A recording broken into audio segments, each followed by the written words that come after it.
with the men, one of the things they come to me for is to be more confident. And so what I try to work with them on is, if you did the things that you said you were going to do, you would feel more confident in yourself, because you will believe in yourself, because you created the belief, because you've done the things that you said you were going to do. And that's what confidence is. It's just doing things repetitively over time until you feel more confident about it. So imagine you haven't got confidence in yourself because you're not doing the things for yourself repeatedly, like you said. They're not compounding. I'm Brian. And I'm Liam. This is The Playbook. I hope you enjoyed the episode. Welcome back to The Playbook. This week's guest is Adil Hussain. Adil is a men's coach, life coach, and mentor. Adil is the founder of BrotherHood DXB.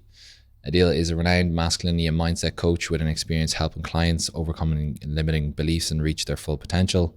He offers a unique coaching approach grounded in empathy, intuition, and authenticity, and is also a sought-after motivational speaker who has inspired audiences worldwide. Adil, welcome to The Playbook. How are you?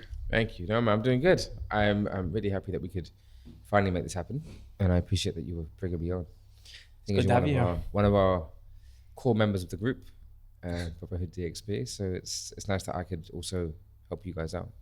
Appreciate it, man. I appreciate it. So, first question is I suppose you can kind of share what is BrotherHood DXB and kind of what called you to set that up.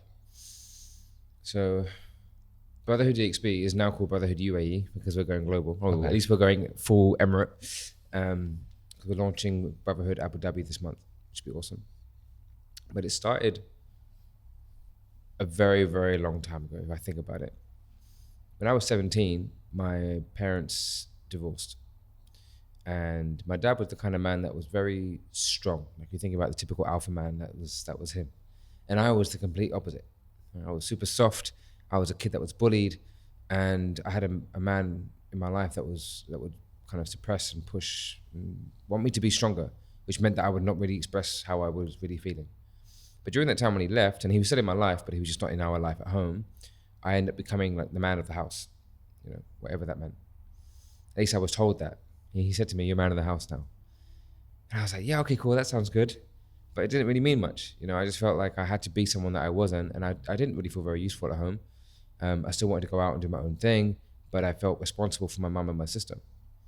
And my mum suffered with like depression. Like, it was really, really hard. And the year later, I went to university, and I went to Brunel University, so I lived on campus.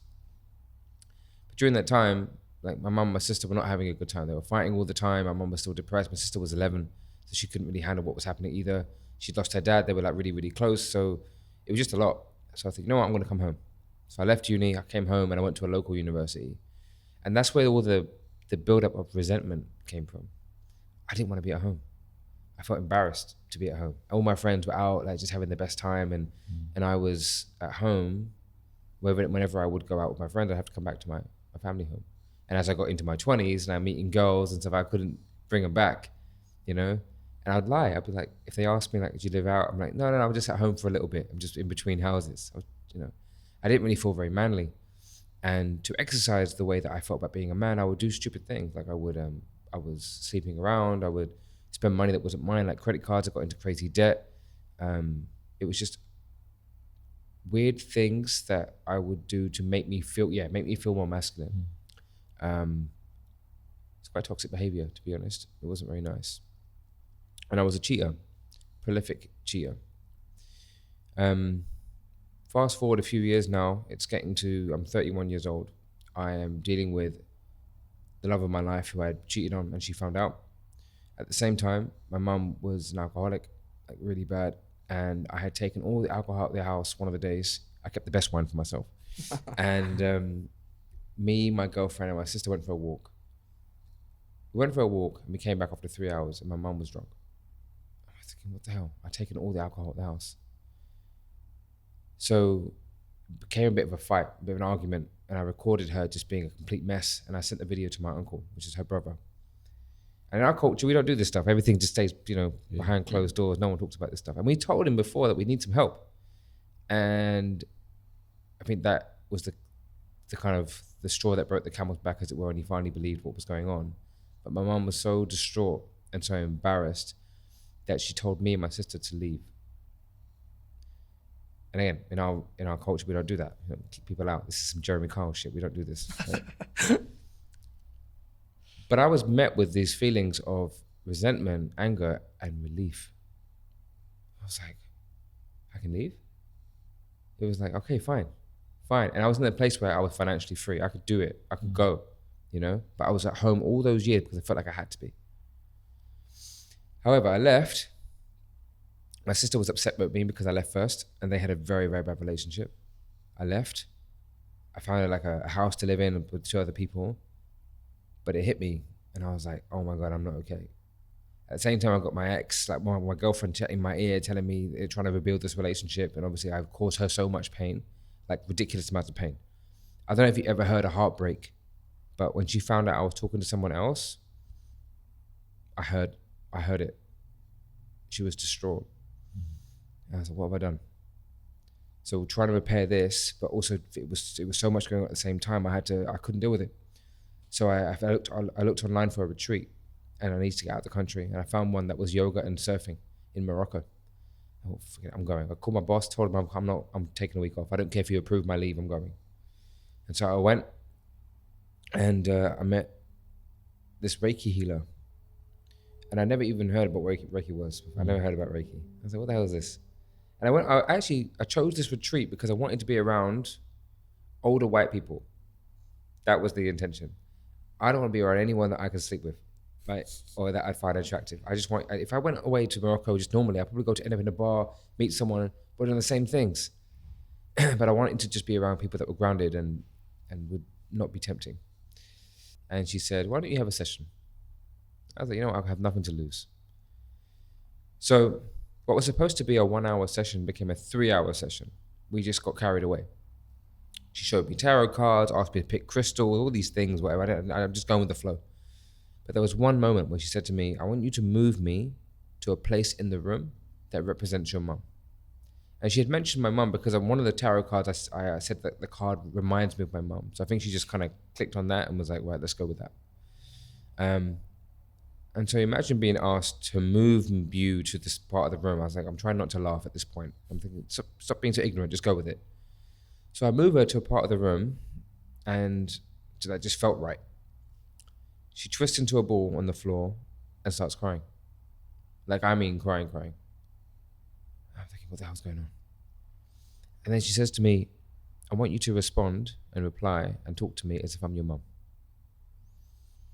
I was like, okay. And so we just started having a dialogue, and what ended up coming out of my mouth were things like, Mum, I hate the way that you didn't take care of yourself since Dad left. I hate the way you just didn't step up the way you were supposed to. I resent the fact that I was at home, and all this stuff was coming out, this like hate, this venom, this pain, the fact that I didn't feel like I got the love I needed from her from a young age. I didn't realize I was carrying it all. And as we started speaking, she expressed that she did the best she could with the tools she had and with the person that she was. And it was just a really, really emotional conversation, because I guess it was the conversation I wish I could have had with my mum, but I couldn't. She couldn't receive that kind of conversation. It would just be a blame game. Yeah. And then she said to me, you gave a lot during that time that you were there at home and all these years. And she gave me a sound bowl, and this sound bowl, she said, this sound bowl represents all the love that you gave me that you didn't need to. And you can take it back for yourself. I was like, no. I mean, again, now I'm fully immersed in this conversation and I'm feeling it. I was like, no, I can't take this love back. This is yours. I still want you to have it. She goes, no, I'm good. I'm a grown up. Like, I can handle this. And so I start crying. I take back the bowl, and I literally feel this weight just lift off my shoulders. And I just felt this relief. And then I put my head in her lap, and she starts stroking my head like I'm her baby, like I'm her boy. And I realized that I just missed the love. I just missed love from like a mum, And I realized a few things out of this session. One, my mum did the best she could. She really did. If she could do better, she would have done better. That's just the way it is. I can't hold that against anyone or her. you know, and it just gave me a different vision and a different view of people in general. That we're all just doing the best we can. 2, I realized I'd suppressed so much of myself, my emotions over the years, that had to stop. And as a man, we feel a lot when it comes to being masculine and being manly and what that means. And I had been expressing it in the weirdest ways, and I wanted that to change. And I was very lucky that I wasn't depressed. I think I went through periods of depression, but also I wasn't suicidal. I wasn't that bad in my behavior, but I was still not a good man. And I thought, you know what, I want to help men become good men. I want to help them understand their truth and let them just speak up, because I wasn't speaking up. And as a result of me not speaking up, I was doing this really silly thing. I'm cheating on every single girlfriend. That's not okay. And I realized that the only way to kind of overcome a lot of the problems that we face in life is to just be more loving. My mum just needed love. If I had been more loving to my mum, she would have been fine. But instead I resented her and pushed her away. And it also helped me to understand my relationship with women, my relationship with my mum. I didn't get the love I needed. Therefore, I looked for love everywhere. And even when I had a woman that was so lovely, I would still cheat. And it wasn't always like sex. It might just be texting. It might just be flirting. It might be the odd quick kiss in the club or a dance. It wasn't, you know, it was just I wanted attention because I didn't get it from the most important female figure in my life. And it also meant that the respect I had for women wasn't really there because I didn't really respect my mum. And seeing all these synergies play out, I'm like, wow, we need to share this with other people. And so I left Morocco. I made out with that Swiss girl.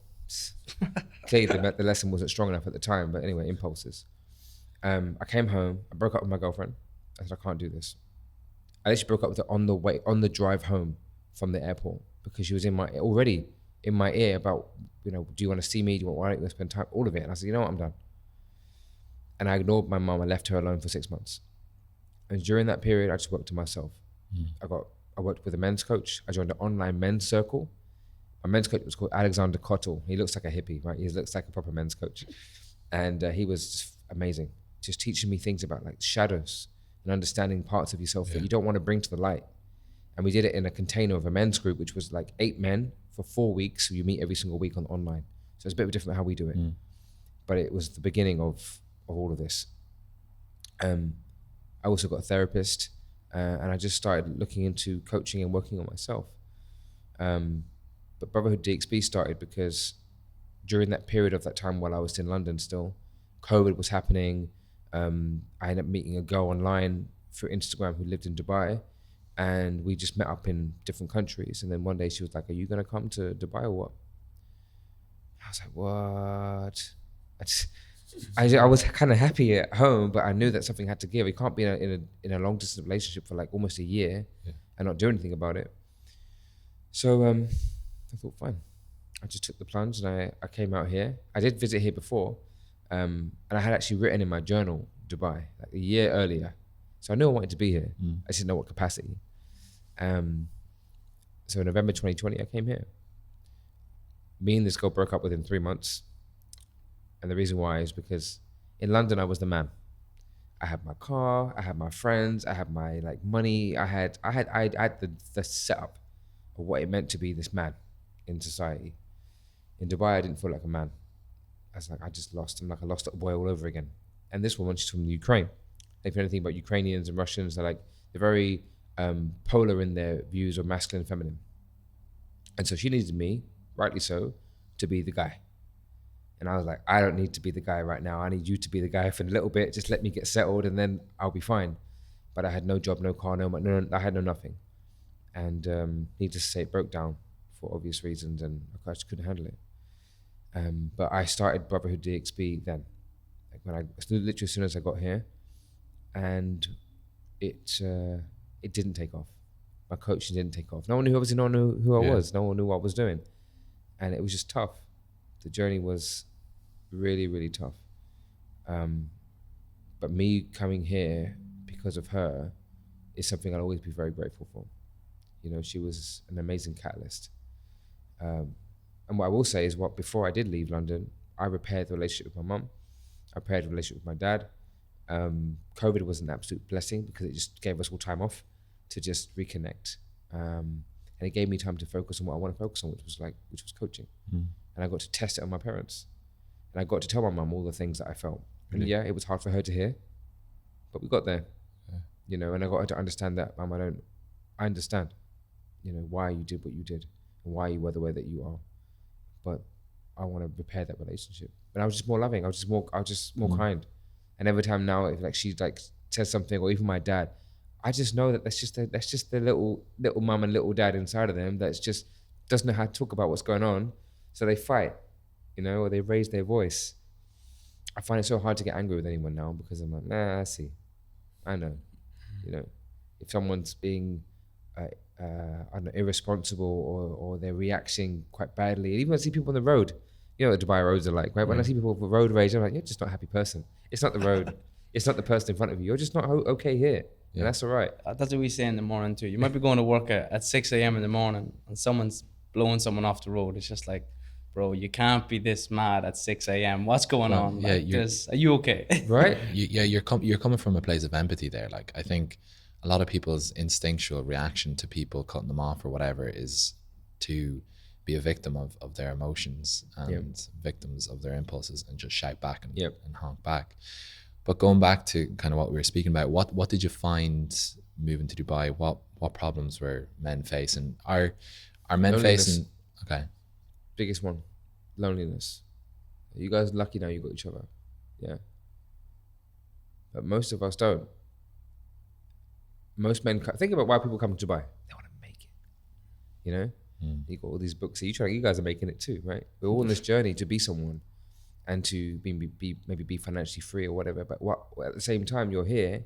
And if you don't have the immediate access to like a particular lifestyle, you're like, you know, clamoring at just trying to get friends or go out and be seen, and everything you see online is giving you like this FOMO, fear of missing out. But when you go home to your apartment, you feel like you've got no one. Your friends aren't here, your family aren't here, and I definitely felt that, especially when I broke up with my partner. You know, she was the only link I had to something and someone, and then I chose not to be with this person. Now I'm thinking, why did I do that? I had to move into a hotel, and again, I'm just on my own. Coming back to just don't get me wrong, I enjoyed it. It was like a cool little studio, like it was quite nice at the time. But I felt really alone. And again, imagine trying to build BrotherHood DXB, which is about having people around you. No one's coming, right? I'm not getting any coaching clients because obviously they don't know who I am. And I found that I was using social media to just get attention. Really, you know, I kept it all there, but if I scroll back through if you could scroll back through my social media, it's like, what is this guy doing? Really? Do you find that's a general consensus here in Dubai though? Because you see so much posted on social media, and for it to be such a lonely city, do you reckon there's so many people doing the same thing? Yeah, 100%. People just want attention. They want to be seen. They want to be loved. I just want to be loved. You know, I think that's very common. And I was speaking to a guy last night and at the networking event, and he was telling me that he's lonely. And he goes, I'm financially free, I'm good, I'm this, but I just feel lonely. I'm like, why are you not coming to BrotherHood DXB? There's solutions out there. So so you've got things that you can do, but that's a hard thing to do for most people. You know, they'd rather try and find someone on Tinder or Bumble. So that's another thing. Men are looking for a relationship or love, but it's a bypass. They're looking for someone to just offload to or to be with, but not really be with. They just want someone to pass the time or not feel as lonely. But that's not fair on the woman, because they might want someone to actually really be in a relationship with, and you just want someone to pass the time with. Yeah. You know? It's not healthy. And what, like you speak about like masculinity coaching or like modern men, or like in an age where people lack so many male role models, like what does it mean to be a modern man? Like what is that kind of like archetype? I think we lack responsibility. Today's man just focuses on himself. And it's okay to be selfish and so have self-care and all this kind of thing, but you don't need to take care of anything. And that void of responsibility, I think, is detrimental to masculinity. You know, we don't need to take care of family. We don't need to take care of wife, kids, like nothing. We just, especially out here, just focusing on ourselves. And men are liars. I was a liar. We need to face the truth. And most of the time, men are lying to themselves. So the thing that men are lacking is integrity to themselves, to their word. And I think it's a core pillar of masculinity is being honest. I'd say integrity and responsibility are the two biggest things. If you have those, think about what that might entail. Integrity is being a man of your word. That just means if you say you're going to get up in the morning and go to the gym, that's just a very basic example, but you don't do it, you're negating on your own word to yourself. So how can anyone trust you? Now, if we think about now how a man and a woman might be in a relationship, for her to be in her feminine, which is like kind of soft and like nurturing and caring, and the woman that we kind of, most of us want, but she doesn't trust you, she will go into her masculine because she thinks, well, it's a piece of like waste of space. Can't even trust him to go get up in the morning and go to the gym. Look how he's eating. Look how he takes care of himself. How can he be the father of my children? So even if you're just dating, they are like innately thinking about this. They might not be in their conscious mind, it might be in their subconscious, but when women are nagging at you and complaining about certain things because you're not stepping up. So integrity, responsibility, two biggest things. And the role model situation is also, I agree, a problem. But we got to be the role model. We don't need to outsource it to other people. We've got to come back to ourselves.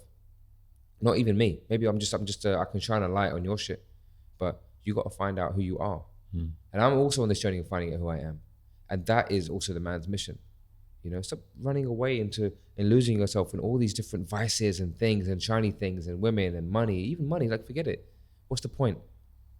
But who are you? What do you stand for? If you're living a life where you can't even sit alone for 10 minutes, 15 minutes, you're trying to fill time, that's a problem. Where does man start with all that? Like, it seems like... It's a lot.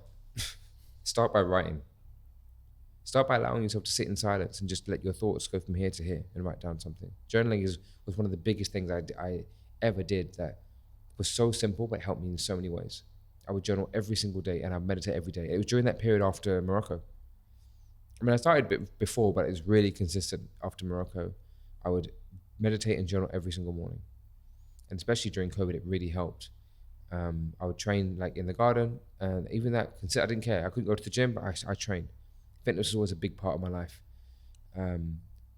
But learning how to just extract what was going on in my mind and putting it onto paper, even if I didn't read it, but just to get it out, that was the first part. Because I find that when you're facing problems, or there's anxiety, or there's fear, or there's just anything that you're already feeling, this is where you're not free as a man. I think one of men's biggest wants in life is to be free. We just want to be free. We want to be at peace and we want to be free. So if we can start by just understanding where we're not free and talking about it or writing it down, that's the beginning. Where did you start on this journey? Because you're one of our youngest members of the group, but you're already I think far more evolved than some of the guys that we've got. Like for me, like as I spoke about through the groups, like I've always had to be hyper independent.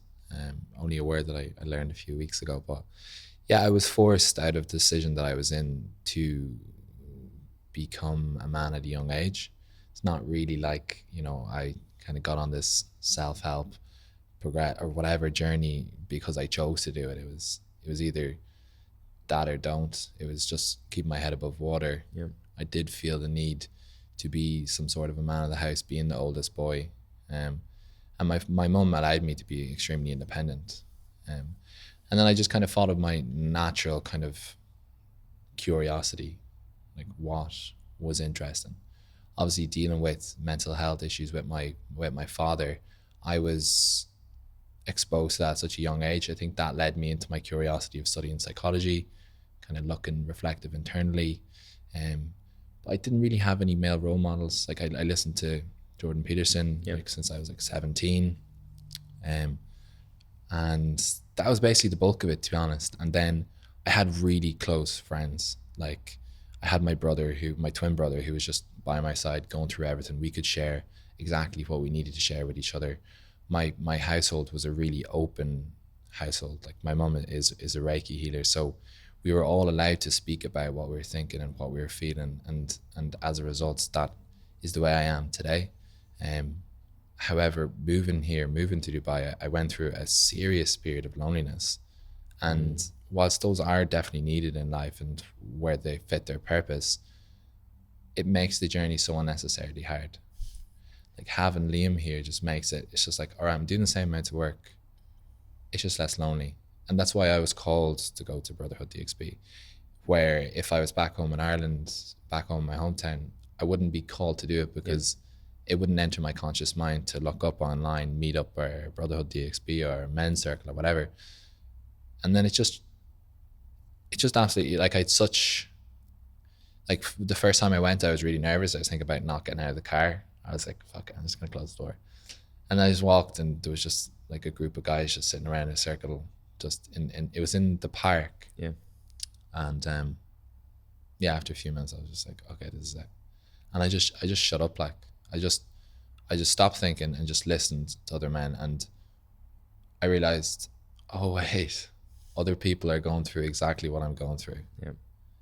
In my head, I kind of built it up as these are my problems. You know, I need to bear the burden myself. Like nobody else is going through this. When in matter of fact, everybody's going through the same thing. Their struggles are your struggles. And as a man, we're all facing the same things, but it's like nobody wants to speak to each other about it. Right. And this is why it's so important. And just sitting in that circle and you hear this man, this man, this man, this man, you're like, oh wait, that's why the hand signal is so important, right? Yeah. So whenever a man speaks, you put a hand up if you resonate with what he's saying. And it's so powerful because that man could think he's alone, but when you see 6 hands go up, you think, oh my God, like it's not just me. And that's, for me, is the most powerful part of the group. It's just knowing that we're not alone. Even if these men don't meet up ever again outside of that circle, but just in that moment, they feel like they're part of something. Like you said, that's the part that we all struggle with. When you came back from Morocco, did you feel that straight away that, right, this is the start of the right path? Or when was it that you kind of kicked in that, okay, I'm on, this is where I need to go? Just, yeah, pretty much straight away. Straight away, yeah. When I got back, I was like, this is what I want to do. I want to help men speak. And I started a group called Not Just a Man. That's how it started at the beginning. Because really, we're not just men. Like, there's more to us, you know? I even crowdfunded to get some help and build a website. And then, that's when I looked for a men's coach. So what is, even that, like how? Why would I even look up men's coach or masculinity coach? But I did. And my therapist was no help. Like, no help. And maybe my fault, I probably should have chosen different ones and found more.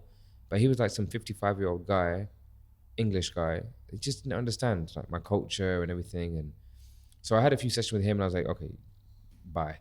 But the men's coach was powerful because he would poke me, you know, and every time I'd go to that men's, say like you didn't want to get out of the car, I didn't want to get on the Zoom call because I just knew it's been 2 hours of uncomfortability of just some guy and the other men just seeing you for who you really are. Oh, it was a lot. Yeah. It was a lot. And there's one exercise that we did, which is called Gold and Shadow. And it was I think it was in the last session of the container, 4 weeks. And you're in the hot seat. So imagine I'm sitting here and you would ask me, do you want gold or shadow?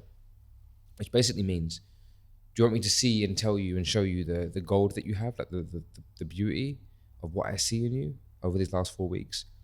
Or do you want me to call you out on your shit? And I always pick shadow. And it's so hard to sit there and have these 7 men say, you know, you're not being authentic, you're not showing up, I think you're full of shit, like whatever it might be. It's a lot. And some things I can listen and think, okay, I know you didn't really see me, that's fine. But some things get you and they hit you deep, and that's what you need to hear. That's what I need to hear. And that's what we need as guys. We should be able to call each other out. Yeah. You know, so BrotherHood UAE isn't just about support in the typical sense of the word. It's also, man, I see that you're worth more than this, or you're falling short, or you're not living up to your potential, or you're not a man of your word. You can do better. Like my boys would tell me when I was cheating, they would come to like, dude, what are you doing? And I wouldn't hear it. But they were good men. They were my boys. That's how you know you got good guys around you, when they'll call you out on that stuff. 100%. You know? Yeah. What are your views on what it means to be a man? I definitely agree with when you were saying responsibility, taking care of something, I think personally that's definitely when I feel most like, right, I'm fulfilling what I need to do. If I'm, even if I was back at home, you know, and I'm looking after my brother, or I'm doing something with him, or I'm just helping around the house or whatever, that's when I feel right, like I'm filling the boots here. So on that side of things, 100%. But I think also that being able to open up, like, and I think living with Brian this year showed me so much, like being able to open up and being vulnerable, as it's called, is being able to embrace that masculinity too, that there's more than just macho, I need to do this, like, so for me, yeah, the two biggest things is to be able to take care of yourself, take care of others, step up when you need to step up, but be able to open up and be vulnerable and see those sides that you need to see to develop and improve. Yeah. What do you think? Yeah, I completely agree. Like that, I think that's it. And like what you spoke about earlier is like being a man of your word. Like that's one thing I've noticed so much since I've come to Dubai. It's one of my big takeaways from 2023. It's so many people don't live by their word. And look, you living by your word, it doesn't affect me, and I don't care, like, as in, but it's just how much of a detrimental impact that has on you. Because if you don't say you're going to get up on time at this time, you don't say you're going to go to the gym here, like you say you're going to go to the gym, but then you don't. You say you're going to eat healthy, but you don't. It's just like, if you compound those, like, it's just like death by 1,000 cuts, and you can't believe yourself. So why would anybody else believe you? So one thing I've just become ruthless with in 2023 is my word. It's just like, there's only been a few times where I haven't. Yeah, of course. There would be those outliers, but it's like, if I say I'm going to do something, I have to do it. Like, I literally have to, because the fear of, if I don't do it, and then that is just kind of like one little just cut, and then I could do it again, and then again and again, and then I lose myself. I don't know who I am, what my word is, what I believe in, what I don't believe in. I think that's what's so important about doing those kind of habitual things. Like, maybe it could be a morning routine, it could be whatever, but having those things at structured times of the day of, I'm going to say I'm going to do it, and do it, and then it's just reps, and then it's just proof. It's keeping yourself accountable too, isn't it? Just, I suppose you're doing those little things every day. I have to do this, right, so I do it. And if you do that 100 times over the day, I suppose, then to yourself, you're a man of your word. You know, you kept your word to yourself. So Yeah. It's the biggest thing I'm seeing with my clients. So obviously, outside of Brotherhood UAE, I'm also coaching men on a one-to-one basis, and actually and some women. But with the men, one of the things they come to me for is to be more confident. And so what I try to work with them on is, if you did the things that you said you were going to do, you would feel more confident in yourself, because you will believe in yourself, because you created the belief, because you've done the things that you said you were going to do. And that's what confidence is. It's just doing things repetitively over time until you feel more confident about it. So imagine you haven't got confidence in yourself because you're not doing the things for yourself repeatedly, like you said. They're not compounding. So I like the phrase of death by 1,000 cuts, because it really is, and it's killing them. You know, it's really killing them. And then until I start getting some momentum with them, then it's like, oh, okay, cool, yeah, I feel good. But if they're not kind of pulling themselves out of that hole, and I get it, it's hard sometimes, especially when you fall out of routine. Again, one of the things I like to work with my men on is a healthy morning routine. If we can, and that I've been obsessed with morning routines for like 15 years. Like, I'll be looking up, like, you know, it's probably like you guys, like, what's the most successful morning routine for all these different entrepreneurs and these successful people? What are they doing? And of course, like, they can tell us what they're doing now, but what were they doing when they first started? 100%. You know, what was Jeff Bezos doing when he's sitting in his garage then with his morning routine? I don't think he was doing ice baths and breath work and all these kind of things, but I'll be keen to know what he was doing back then, you know. What are you doing now? What is your morning routine? I keep it really simple now. Like, now I just want to get up nice and early. I go to the gym, I come back, I journal, meditate. Like, just simple. Doesn't take much time. Whereas before, like, I would really try to do the most, you know, just add on too many things. And even now, if I don't journal, if I don't meditate, it's okay. I don't have the pressure of, I have to get certain things to be primed for the day. But just at least waking up a bit early is important, and starting the day slow in a way that feels like it's mine. Otherwise, throw myself into the day. It belongs to someone else in a way. When you go to work, it's not your day anymore. It's their day. You know, you're just doing whatever needs to be done. And that's why I'm also an advocate of if you can, try not to respond to like messages and texts and things in the morning, because it's already what's coming into you. But what can you feed yourself first before you have to give back? If I could have an ice bath in the morning in my place, I probably would do it. That'd be kind of cool. I have an ice bath, but my balcony is so small. I don't know. Yeah. You could probably do one here. Yeah, Probably there's so much friction to the ice baths in Dubai. It's just like every day I have to put ice into it. Yeah, Stuff like that. So much friction. No, fair enough. But yeah, morning routine is important. And again, that goes back to that integrity, responsibility, and just taking care of yourself, but in a way that is really good for you. I recently spoke at a school in Alain, and it's like one of the schools where all the bad kids are. It feels like, pretty bad. And so I did a talk with the kids, and they were unruly. It was quite challenging. But then I did a talk with the teachers, and all the men. It was like 40 of them, and they were just as bad as the kids in their behavior. Where I was like, guys, I don't have to be here. Can you just relax? And what I realized was that they don't want help. They wanted some quick fix solution to their problems. A lot of them were overweight. They were stressed. They were angry. They couldn't even sit still for me for 15 minutes. I had driven almost 2 hours to be there to talk to them for their benefit. But of course, sometimes these things happen. They don't care. They just, you're just some guy. Look how young you are. Who do you think you are talking to me? But I realized was that they don't want help, and they want a quick fix. And that's another thing I see in society today, especially with guys, is let's get the quickest solution. Let's turn to medication. Let's look at devices that will numb the pain and distract us. And doing things like meditation, journaling, and breath work, which are the three of the easiest things to get stuck into, in my opinion, are the most challenging for them to try. And I hear mostly, what's that going to do? That's not going to help me. I'm like, just try it. Just do it for a month consistently. The same way you've been drinking for a month consistently. Why don't you just try writing? Try something different. Breath work is hard. You're breathing now, but just to breathe a bit deeper. Just breathe a little bit deeper for 5 minutes. It's astonishing for me to see the amount of resistance towards things that will help us. And that's why it can be frustrating with what I do. Do you think that is the way? Like, obviously, if a lot of men are have such like that, the inability to stick at something for a long period of time, instant gratification, instant reward. Like, if a load of men are experiencing this, like, men's circles probably weren't there like 300 years ago. Yeah, they were. They were called tribes. Okay. So we had it. Is that what we've lost? Yeah, we have. We've lost the tribe. We've lost. It's every man for himself. Dog eat dog world.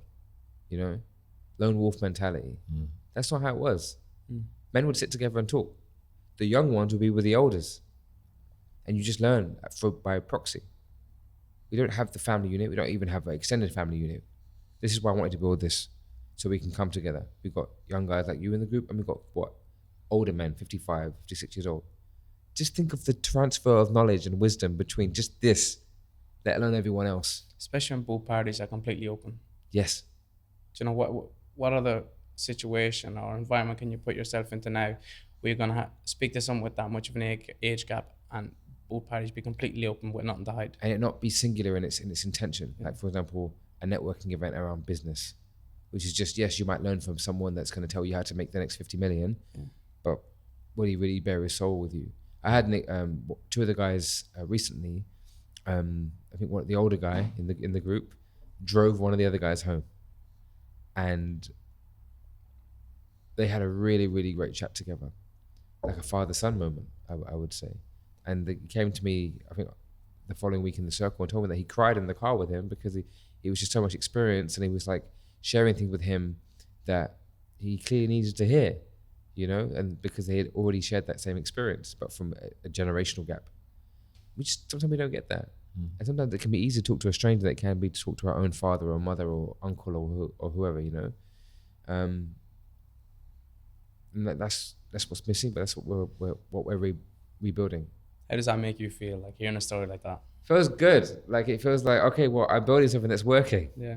You know, it feels nice. And when I hear some of these men go on like trips together, like some of the guys went on a hiking trip, or they go train, or they're hanging out. A few of the boys went for brunch the other day. I'm like, yeah, good, nice. This is What's also all about, like, Yeah.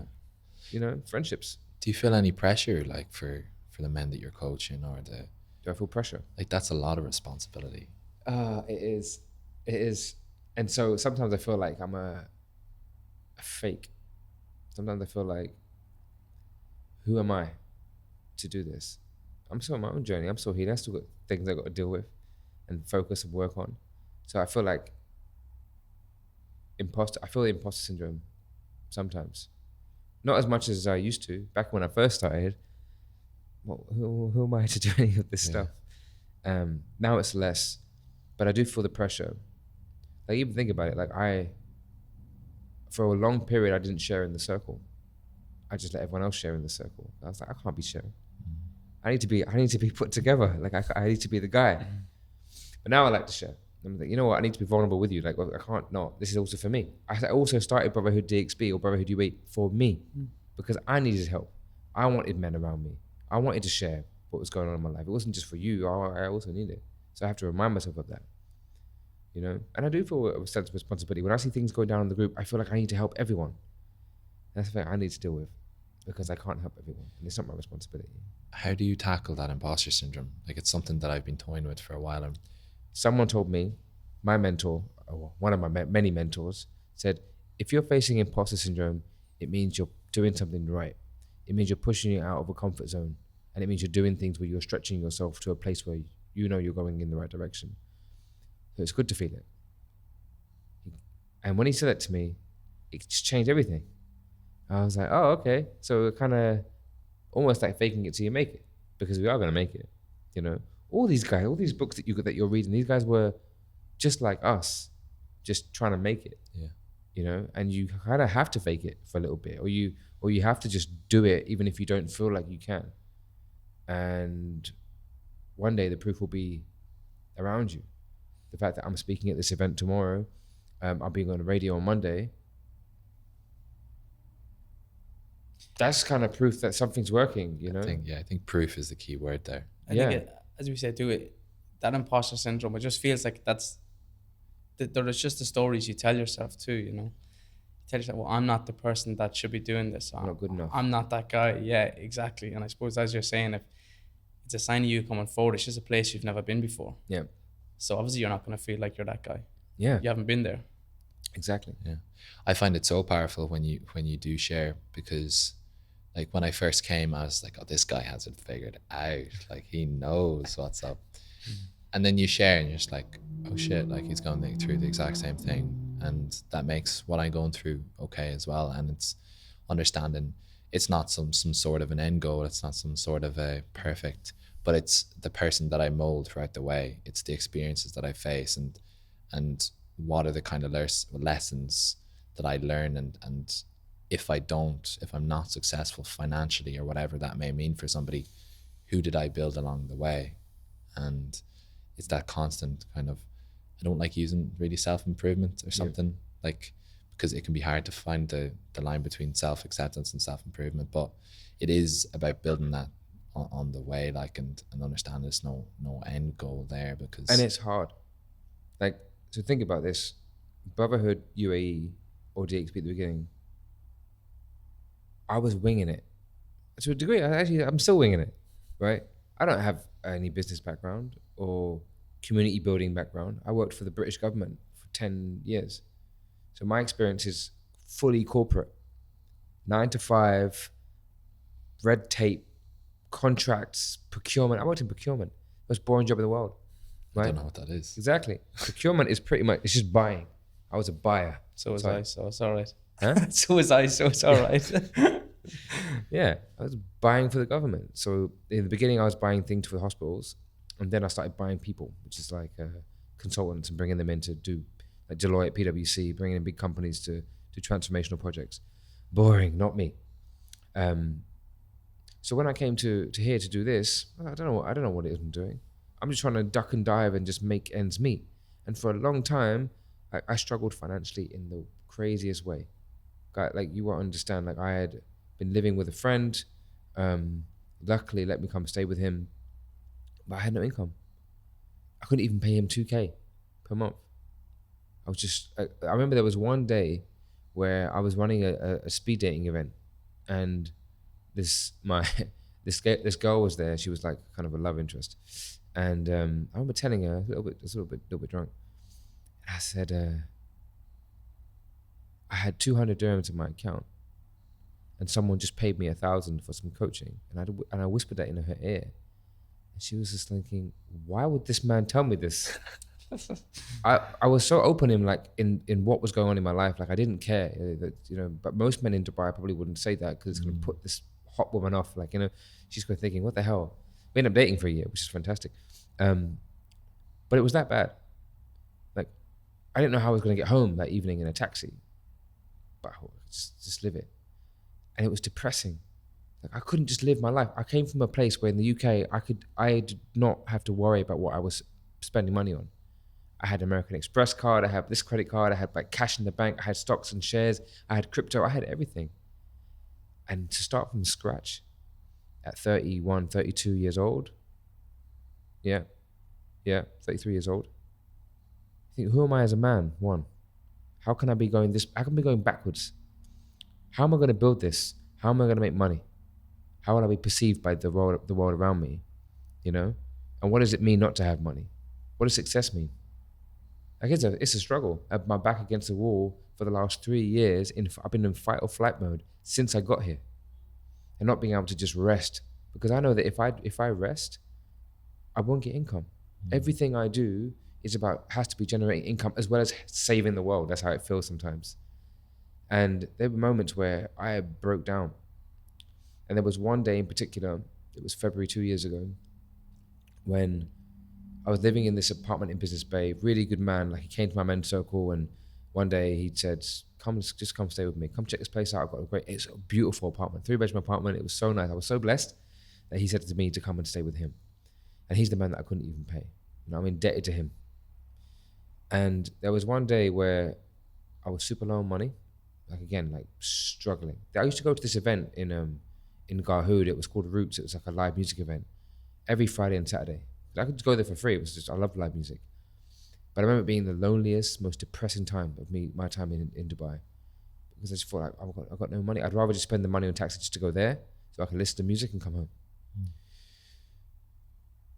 On this day, it was a Sunday, and I had this full day full of like meeting clients and whatever, but it was like a lot of free stuff I was doing because people just didn't have money. And I could feel this like lump in my throat the whole day. I could feel something was just not right. In the evening, I'd spoken to my dad, and my dad said to me, why are you in Dubai? And just come home. What are you doing? My dad told you, my dad, tough love, okay? You need a coach. You shouldn't be a coach. You need one for yourself. How can you be coaching people? He's saying all this stuff, and I'm like, oh, God, it's killing me. Come home, just get a real job. When are you going to settle down? Stop losing, you're losing yourself, When are you going to grow up? All this stuff, typical dad stuff. And it's just like cutting me every freaking word. And as much as I know that he's just saying it from a place of love, he misses me, he wants me, it's still hurting. I was like, all right, Dad, cool. I'm kind of crying a little bit, like just tears are coming. I'm like, oh God, I can't take this. And I was like, all right, Dad, I want to speak to you later. Take care, and thank you for the chat. And then I called my mentor. I had a lady here who was kind of my breathwork coach. And we do some like breathwork, tantric breathwork, that kind of stuff. And she's also hardball on me. And she was like, maybe you shouldn't be a coach. It just got me. And because she was saying the things that I was thinking. I'm getting no clients come through. There's no money. There's no proof in what it is that I'm doing. And I was like, okay, so this is where imposter syndrome really kicked in. I'm like, well, there's no proof. Nothing is working. Clients are not coming, and I'm losing myself. So I hung up the phone with her. I was like, fuck, I don't know what to do. I went to the bedroom. I closed the curtains. I took off all my clothes. I lit some incense. I burnt some sage. And I put on this music called Ikaros. And Ikaros music is music that they do in the jungle when you do ayahuasca. Ayahuasca is this plant medicine that you do in the jungle, and I did it a few years ago. And so I knew this music, and I just thought, let me just put this on. It was all intuition. Everything I was doing in this moment, I didn't know. I'd never done it before. Let me just try it. I hit the bed. I start crying like a baby.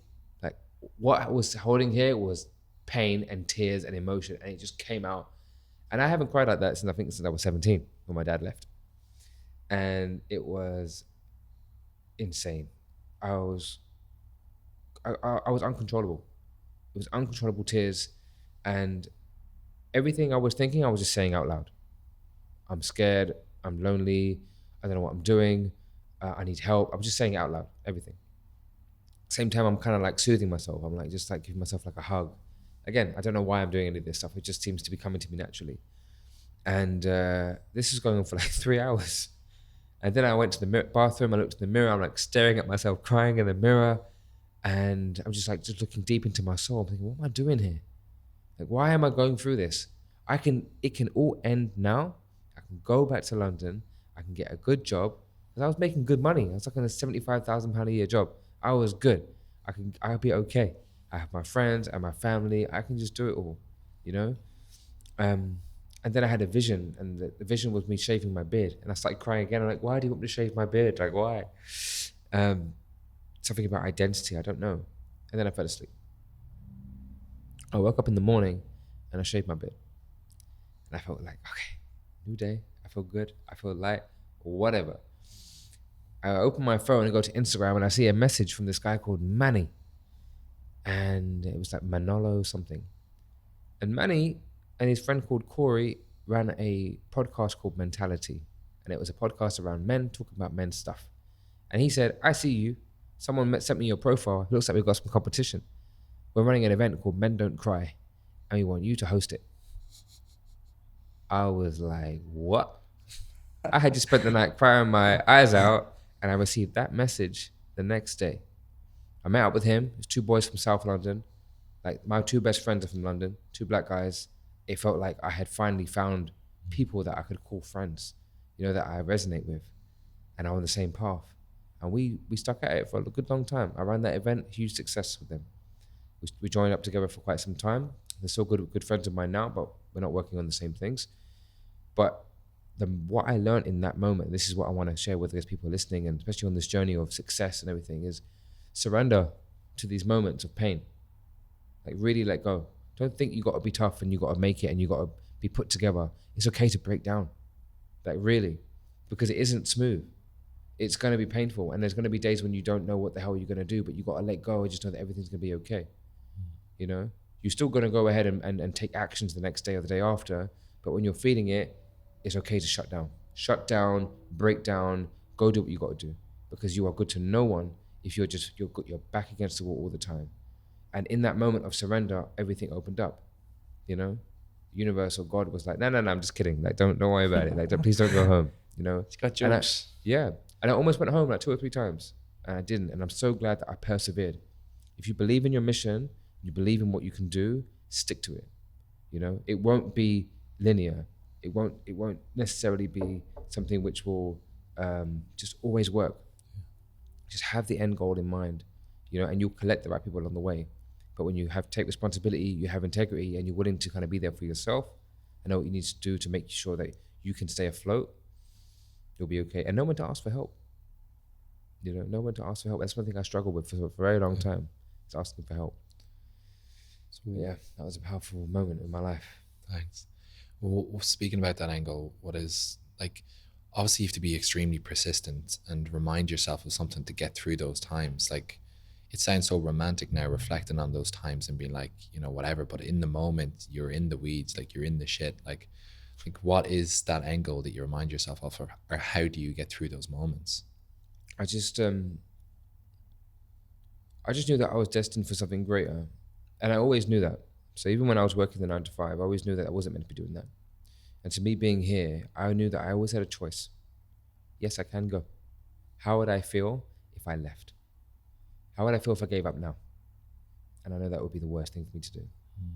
And so I was willing to do what was difficult, you know? And so I always check in with that.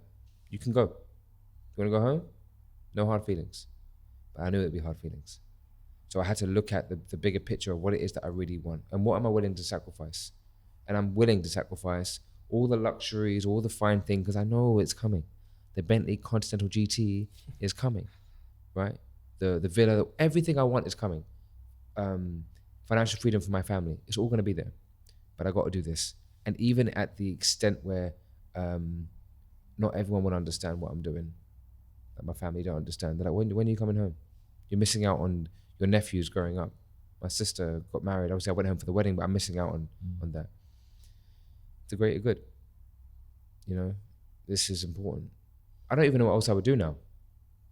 I don't know what else I would do. I can't go back to corporate. Yeah. I can't go back working for the government. You're under the ticket for now. Yeah. It's too late. You can't back out. It's too late. 3 years in. I do wish I'd done things differently in the beginning. I wish I asked for more help in the beginning.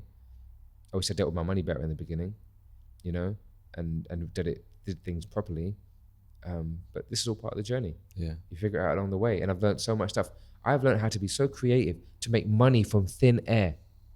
Thin air. Think about it. I'm just exchanging my time for money, and we're having chit chats, and I'm helping guys. I'm creating my Canva ability is improved like tenfold. You know, my ability to conversate and communicate and I don't know, even charging for things is a big thing. Imposter syndrome around what is your worth. When you have to sell your time for money, you really got to think about what you're worth, and it's a tough one. You know, I'm giving you my hour, and I'm trying to change your life. And you want me to do it for like 50 quid? What?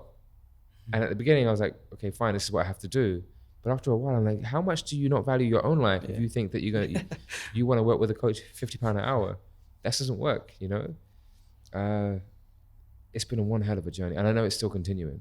Yeah. Looking back on younger self coming over here, if you met yourself now, what would you say to your younger self getting off the plane? All of that stuff. Don't be afraid to ask for help. Don't give up. Do it properly. Build systems quickly. If you can get systems in place that help streamline what it is that you need to do, you will go a lot further. Remove your distractions. Lock in, you know, knuckle down and get on with it. Stop distracting yourself with things that aren't important. And that's what I did. You know, again, I was lost. I wanted to enjoy all of it. Especially if I'm trying to sit by the pool at the same time. It's a bit distracting, you know. And look after your money. If you can keep the bigger picture in mind, you'll know that it will be worth it in the end. 100%. Yeah, I think you would be doing the men of Dubai a disservice if you were ever to decide not to do it. Yeah. I genuinely believe that. And yeah, Adil, thanks very much for coming on. Where can people find you? Easiest one, just go to Instagram, Adil Coaches Men, and BrotherHood UAE. Appreciate it. Thank you, guys. Yeah, if anybody listening is called to that, then I've found unbelievable value from it, and I can't thank you enough for it. Absolutely, it's been a pleasure. It's been a pleasure. I learned a lot today. Good man. Appreciate it. Thanks.